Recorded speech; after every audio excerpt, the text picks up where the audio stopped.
What do you say to people that say those type of responses? Sure. I've heard that many times, young and old. Hmm.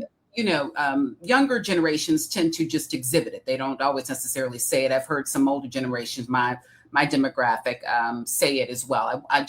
I want to be true to who I am and Yeah. take me as I am. Yeah. And Yes. Yes. you are certainly, if you want to die on that hill, you can certainly do that and embrace that. But understand, yeah, that there, with that decision, there may be some consequences with that. People are not going to always tell you that I'm not going to hire you, Wilson, because you've got those little blonde, brown, Right. highlights over your gray hair. They may say you just, we're not a good fit, or we found somebody we asked for 15 years of experience, you only had 10. So it may not ever be conveyed to you. The important part that I particularly tell people, young people who are still understanding or working to understand and learn how to then enter and then sustain spaces, is that you are not coming in, you're coming in as one person, but the goal is that you become a part of a whole. Yes, ma'am. And there are some expectations in terms of the operations of that whole that they expect of that of those individuals. And oftentimes it's many organizations will tell you we have a standard uniform practice. Yeah. You work at, we'll use the poultry plant right down the road. They have a set of rules. As much as I love to wear stilettos or 3, 4 inch heels, I know that if I work there, I could not do that in that particular space for safety reasons. So then they Correct. say, coming in, these are a set of rules. You have to wear a hairnet. I mean, the list could be long, and it oftentimes is. It's incumbent upon the person that is applying for that particular job for you to do the research, and then at that particular time, make decisions as to if this is actually a fit for me. If they are asking me to do some things that causes me to say I then can no longer express myself, live my true life, then that is not the company for you. But you don't get a chance to come in there understanding, even if it's not written.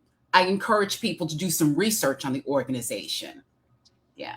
And understand you may get in, they may hire you, and whatever your desire, living your true self is. But if you see that, yeah, that's not the pattern for many, then understand that some decisions may be made about you moving forward. And then, particularly those of us who are representing marginalized communities or people who have had disadvantages since our ancestors were brought on these shores, that the deck has always been stacked against us. And of course, we want to be our true selves, but it is being mindful of the society that you're in, the culture, the norms, and the practices that actually exist, and then just making a decision from there. Wow, that's important. So much, Dr. Wilson, because at some point, whether if we have those complaints, we have to make a decision. Do my values align with this company's values that I'm trying to get to? Sure. And it's not to say anything negative about them, but and I love the way you said, don't die on that hill. It's Yeah. not for me to come in Right. and tell you what, and I'm gonna use this word that you use so eloquently, culture. Now, Dr. Wilson, here's how I define culture. You may disagree with this, but this once again is Jenkinsology. I tell my church this, my other staff that works at my gym. When I was a head football coach, it was the same. I said it to my coaches, my players. Culture is when a person walks into this room or walks into our space that they know about us without it being Mm, said to them or read to them. When you walk in our church, what does this space say or communicate without it being written or verbal communication to you? What is the cultural norm that is here? And we can't go in and necessarily try to break that and integrate ours. That's one of the things that I see. Dr. Wilson, with just reading your book, knowing what I know about executive presence, what are some of the challenges you've most seen facing with people as it relates to developing executive presence in your experience? Well, I think we've touched upon it. They don't want to make the decision that we really are multifaceted individuals, right? Mm, So I give an example. I'll give two. When I'm doing training sessions, I just did one about a week ago with a group of administrators, Doherty County. And this came up again. I had done it before, but when I get on the topic of the second pillar, I apologize, the third pillar of the professional aesthetic and what that should look like, I have slides that I show. And one is two of them, two individuals. And I asked the group, who are these individuals? Well, the first one is Mark Zuckerberg of Facebook. And he is in his usual attire of jeans and sneakers and a t-shirt on. That is his standard uniform. mm, Then I show another picture and I ask the group, who is this? Who is this woman? And it is the entertainer Cardi B.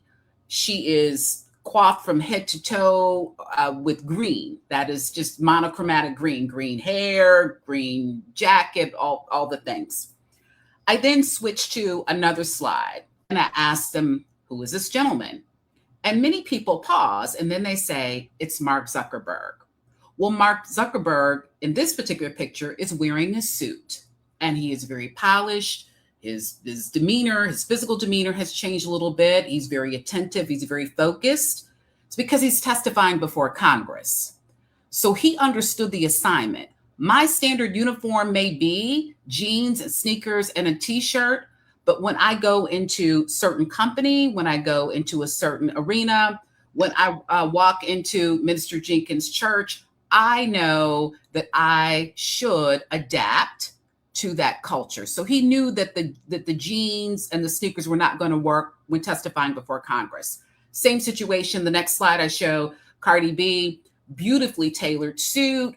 Her hair is her natural hair color, just very polished and well put together. She's not wearing the green from head to toe because again, she wants the audience or whomever she's speaking or presenting to focus on the message. I share that with young people in particular to say, you are not one individual at all times. We are multifaceted individuals. It doesn't take away from who you are. You just don different uniforms, if you will. I think that's a better wow. way of saying that. And Wow. we should become comfortable with doing that. I'm still Wendy Wilson, but I know the way that I may, I'm on the phone with, giggling on the phone with my, girlfriends or someone that I'm, dating or whatever the situation may be. That is not the same Wendy that's going to show up in the workplace. Wow. If you are on here, you should be catching these gems. We are multifaceted. And if we understand, Dr. Wilson, that we're multifaceted, we don't have to use words like he or she code switches as a criticism. Right. The reality is that we are multifaceted. One of your pillars that you just mentioned was communication. Mhm. One of the things that I'm just talking about my observations may not be someone else's, but amongst young and old, the tendency to communicate across all spaces the same. You communicating, let's say, with your supervisor the same way you were communicating with someone that was at line level, and not necessarily understanding that multifaceted nature. When we start talking about communication, just that pillar alone, Sure. what do you probably see as probably you can get one or two that you've seen is probably the most difficult to navigate that you've seen in your experience with that pillar alone? People are very relaxed in their Yeah. communication. And again, it's Hmm. that whole one size fits all approach that they will Hmm. take. Hmm. So we'll see. I have colleagues that are in K through 12 post secondary education space, and they're concerned. Part of this whole workforce readiness and why it's been a huge uptick for the need for development is because we have graduates